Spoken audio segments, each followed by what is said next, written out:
তুমি বিশ্ববিদ্যালয়ে চান্স পাওয়ার পরে তুমি যে জমিদার স্টাইলে চলাফেরা করো, তুমি যে ভাব নিয়ে ঘোরো, তুমি যে পড়াশোনা করো না, রাত 12টা বাজলে কম্বলের নিচ থেকে তুমি মেসেজ করো জানু বেবি পাখি ময়না খাইছো। তুমি যখন অনার্স ফার্স্ট ইয়ার পরীক্ষা দিতে যাও, first year second year third year যখন পরীক্ষা দিতে যাও তখন দেখা দিয়ে করে লাগো। এগুলো কি তোমার বাড়িতে জানে? তুমি যে পড়াশোনাই করো না, তোমার যে জীবনের ভবিষ্যৎ সম্পর্কে তোমার কোনো ধারণাই নাই, এই বিষয়গুলো কি তোমার বাড়িতে তোমার বাবা জানে? একটা কথা তোমার, তুমি যদি তোমার বাবাকে কষ্ট দাও লাইফে জীবনে কখনোই সফল হতে পারবে না। এখন বাবাকে কষ্ট দিয়ে আমরা শুধুমাত্র কথায় বা আঘাত করে দিব না। তোমার বাবা মার যে স্বপ্ন নিয়ে তোমাকে বিশ্ববিদ্যালয় বা কলেজে পড়াশোনা পাঠিয়েছে, তুমি যদি তাকে ফাঁকি দাও সে তো অনেক দূরে, তুমি তারা দেখতেছো না।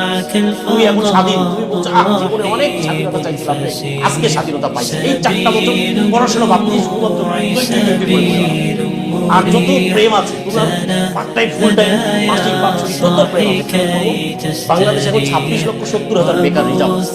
এরা উচ্চ শিক্ষিত মাস্টার্স পাস করা বেকার, এরা বাংলাদেশের বিভিন্ন বিশ্ববিদ্যালয় থেকে মাস্টার্স পাস করে বেকার হয়ে আছে। আর তুমি বিশ্ববিদ্যালয়ে ফার্স্ট ইয়ার পরে তুমি ভাব নিয়ে ঘোরো মুই কি হনু রে। ভাই একটা জিনিস বলি তোমারে, একটা মনোযোগ দিয়ে শোনো। তোমার বাপ মা, তোমার বাপ যে প্রতি মাসে মাসে যে টাকাটা পাঠায়, তুমি যে সেই টাকাটা তুলে তুমি যে খরচ করো, তুমি কি একবার জিজ্ঞেস করছো তোমার বাবা এই টাকাটা কিভাবে পাঠাচ্ছে? বাংলাদেশের ম্যাক্সিমাম গার্ডিয়ান হলো কৃষক।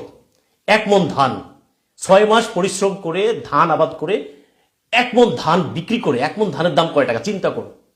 1 মণ ধানের দাম 800-1000 টাকা। এই 1 মণ ধান বিক্রি করে তোমার যে দিল, তুমি যে এই টাকাটা একদিনের মধ্যে ফুরাই দিলা। এটা কি তুমি কি একবার খোঁজ নিছো যে তোমার বাবা যখন ধানটা বিক্রি করে কলিজাটা ছিঁড়ে যায়, 1 মণ ধান উৎপাদন করতে গিয়ে 6 মাস সময় দিতে হয়। তুমি আসছো বিশ্ববিদ্যালয়ে পড়ো, তুমি অতীত সব কিছু ভুলে গেছো, তোমার বাবারে ভুলে গেছো, তোমার মায়ের ভুলে গেছো, সবাইকে ভুলে গেছো।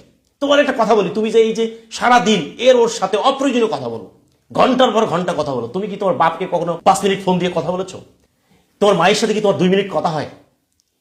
প্রিয় কলিজার ভাই বোন, আমি তোমাদেরকে এই কথাটা বলছি যে বিশ্ববিদ্যালয়ে পড়ো, খুবই ভালো। তোমার বাবা মা যে স্বপ্ন নিয়ে তোমাকে এখানে পাঠিয়েছে, এই স্বপ্নটা বাস্তবায়ন করার চেষ্টা করো।